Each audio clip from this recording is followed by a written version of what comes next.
Hey guys, this is Weeks Notifications, and welcome back to another review, this time of the 2014 horror film, As Above, So Below.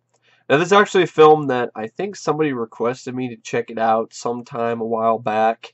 I know another subscriber of mine, I can't remember his name, thought it was kind of a shitty movie, thought it was boring.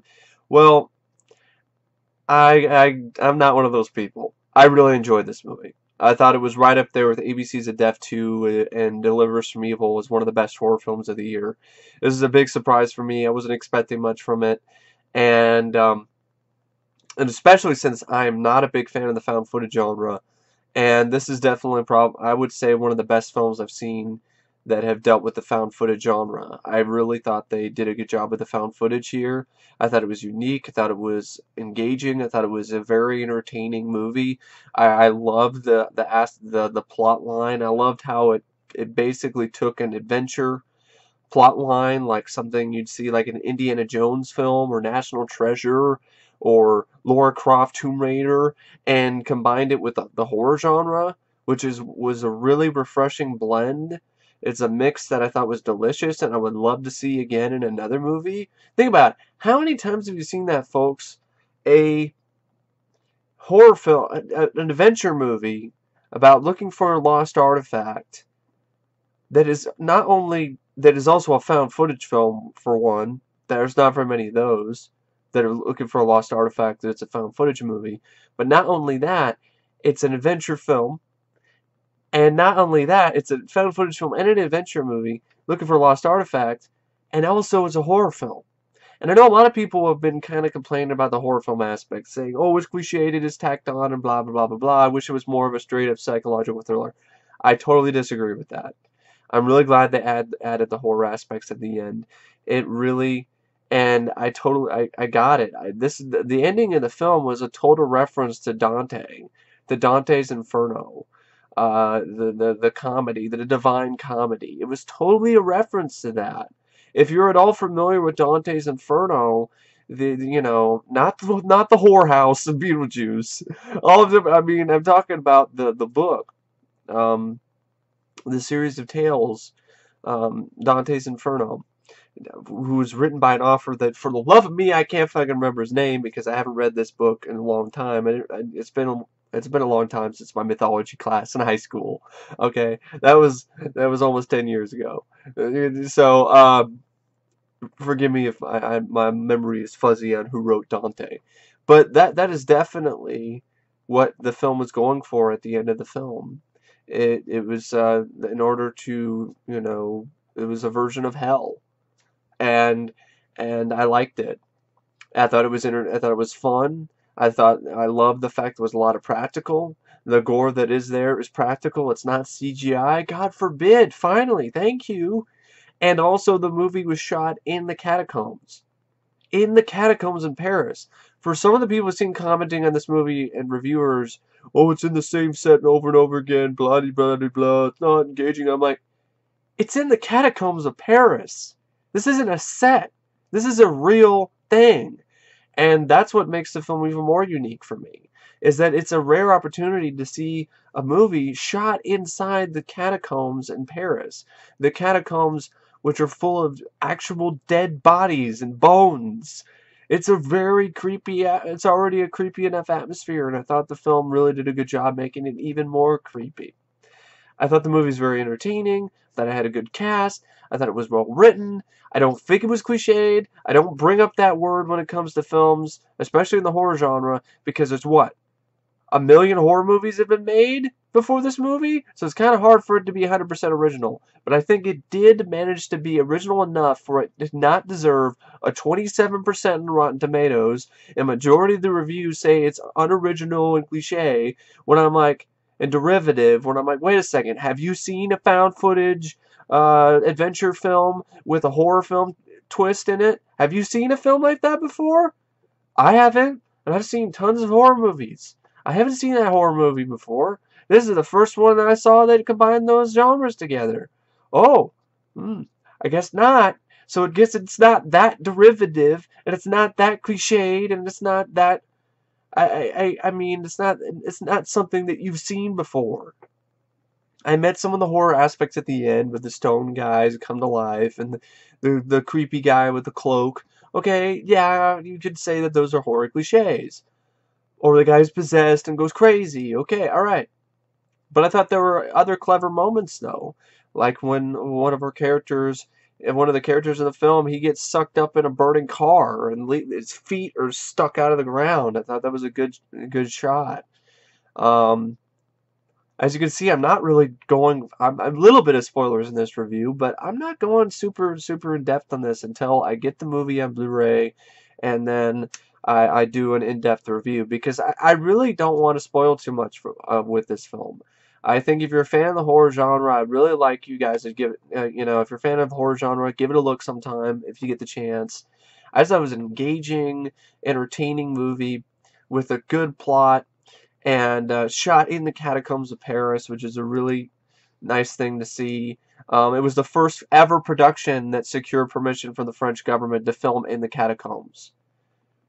I mean, these are a narrow set of winding tunnels, and which are in Paris, the catacombs, which are complete with real skeletons that were actually arranged in creepy ways centuries ago. It's not a set; it's real.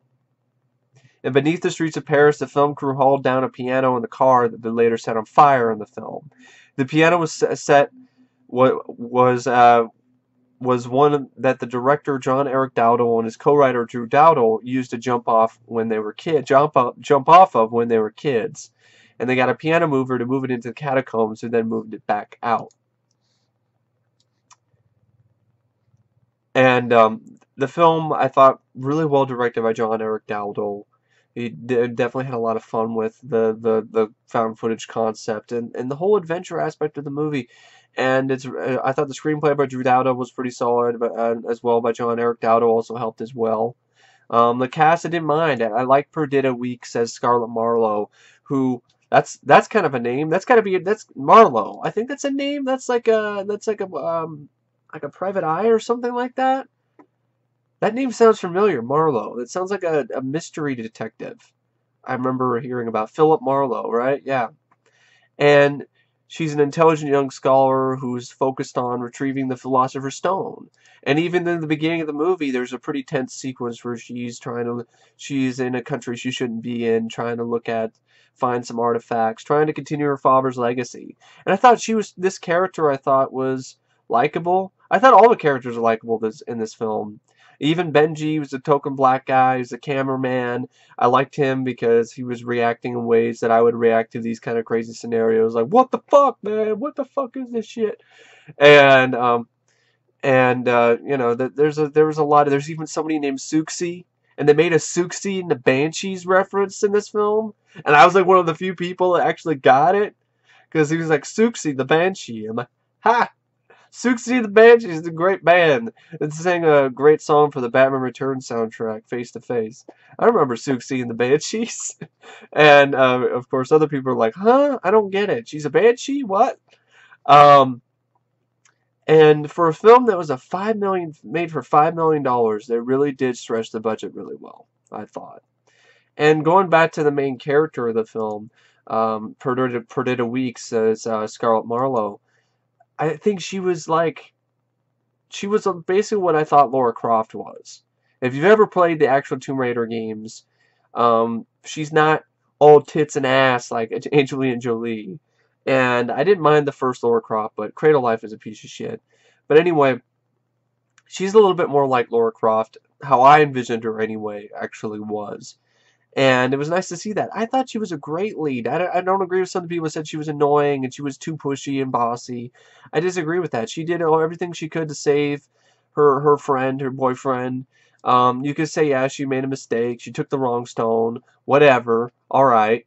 But she ended up still saving his life in the end and helped save a couple more people's lives. And honestly, she took the wrong stone, but the people who ended up dying in the film, let's just say they didn't face their fears, or they didn't let out their guilt, and it caught up with them. And that's the whole point. They go through the stone and the part of the catacomb that says, "Abandon hope, all you who enter here." And that's where it starts this sort of take on Dante's Inferno. And the whole film, just the catacombs is a great location, and the film does a great job with it. And it's already a creepy location. It's already eerie enough by itself. Throw in the horror element to it, and it's pretty scary. I really liked also the little build up, the build ups to the more bigger horror elements in the film, like a piano that's out of nowhere that's just sitting there, and it's the same piano that the one of our characters, I think George, played by Ben Feldman, who's Scarlett's old love interest, used to play when he was a kid. It had a broken key, and he tries to play this song, and it's the same broken key. So he's like, what the fuck? And there's a lot of mind games. A phone that rang out of nowhere. They're like, how can it ring? There's nothing, it's not connected to anything. They end up going through this bunch of bones, this wall of the bones, and then end up right back where they started. So it becomes a nice kind of old school style a horror film early on, where it just does this gradual build up until it gets to the blood and the craziness. I mean, some really good set pieces. I mean, the last half of the film, it's a race against time to try to, where Scarlett's trying to race against time to put the stone back and get the right, and find the right Philosopher's Stone or the right energy or the right power that she can do to save her boyfriend. And she ends up going through literally it's like a estuary, like full of blood, and she has to swim in it. And there's just a lot of great shots in this that I really loved. I mean, the stuff with the blood and the estuary full of blood, and the whole archaeology aspect of the film was very engaging for me. All of the characters were likable, so the ones that ended up dying, I really did feel bad for. And it was a fast pace. It was only an hour and 30 something minutes. It was never boring. I was sucked in from the very beginning of the film, and I thought the plot was unique. I thought it was unique personally, and I liked the characters and the performances. Another guy I liked, actor in the film, was Francois Civil as Papillon, and even had a nice subtle score at points by Max Richter that just, there's only a few moments where you actually hear the score. Cinematography by Leo Hinston I thought was good. And overall, I thought it wasn't particularly the scariest movie ever, but I thought it was a really fun ride. It really was. I love the ending where they end up finding redemption in a very unique way. I love that the film itself, especially near the end, it's pretty much an allegory for what happened, what you need to do, what happens when you go deep down inside of yourself to find an exit, to find a way out of the situation that you're in. You have to go deep down inside, don't you? Well, in this film, as above, so below, they end up having to go deeper and deeper and deeper into the catacombs and into a whole new world, like an alternate sort of flip side of the world, a backwards sort of um, more sort of evil world, and they have to go down through this evil. They have to dig down deep inside of themselves in order to save themselves. And I thought that was a really, really nice allegory for the film. Was a great allegory for that line, that bit of quotation that you hear a lot from, I don't know where that first started, but that's been around a long, long time. In order to save yourself, you got to go deep down within yourself. And so yeah, I mean, I really don't know what else to say about the film. It's a very straightforward movie.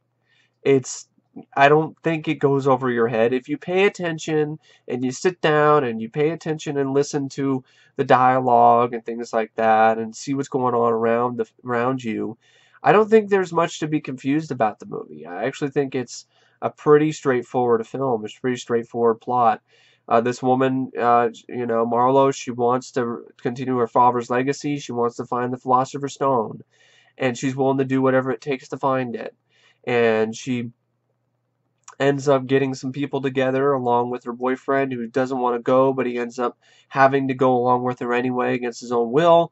Well, she doesn't force him to. He's about to leave, but then something happens that makes him have to end up going into the catacombs with the rest of the team. And so that, Marlowe and her bunch of or Papillon and his friends, and who's going to guide her into the catacombs, and also her her cameraman Benji, and herself, and her boyfriend, and I think it's yeah, her boyfriend George, and they end up going to the catacombs in Paris, and then they end up having a really wild and crazy and creepy night, and have to dig deep within themselves to find a way out alive. And unlike all of the other found footage movies, they do. They actually do make it. Not everybody does, but there's at least 3 people who survive at the end of this movie, and it's a found footage film. I mean, wow, that's a rare thing, folks, at the end of a found footage movie where 3 people, let alone one person, actually survives. But anyway, I really don't know what to say about the film. I know I said I wasn't going to give too much away, and I did give a little bit, but I still think you got to see it. I mean, everything that I'm saying is just not, it's not the same until you actually give it a look. I mean, you got to see the catacombs, because it's real. These catacombs are real, and it's really can't get more real than real, and it can't get more creepy than real, actual creepy catacombs. And the little bits of visual effects that were there I thought were really good, like the car scene and the flaming car scene, and I really like this movie. I would probably honestly I'd say honestly I loved As Above So Below. I really did find this to be a very enjoyable, very fast-paced, very interesting, very engaging, wonderful mix of genres, and a nice, refreshing take on the horror genre. It's an adventure film, and it has some horror elements, and it's also found footage. It managed to do something that I don't think is easy at all, and take 3 genres, combine them together, and make something memorable and something worth enjoying again. So what I really don't want to say about As Above, So Below, so it's rated out of 5 stars. I'm gonna give it 5. I really didn't find anything wrong with this movie. I thought the pacing was top notch. I thought the characters were good and very likable. I love the plot. I love the location. I mean, the catacombs were just, it was just really a real treat to see that on film. And yeah, direction was solid. Everything about this movie I thought was really well done, and nowhere near as cliched and as derivative as majority of the critics on Rotten Tomatoes said it was. Um, Speaking of experience here, I mean, haven't seen that many movies that found footage, and an adventure movie, and a horror film. And this movie has all 3 of those things. So anyway, I really don't know what to say about it, except thank you for watching my review, and I will see you guys later. See ya.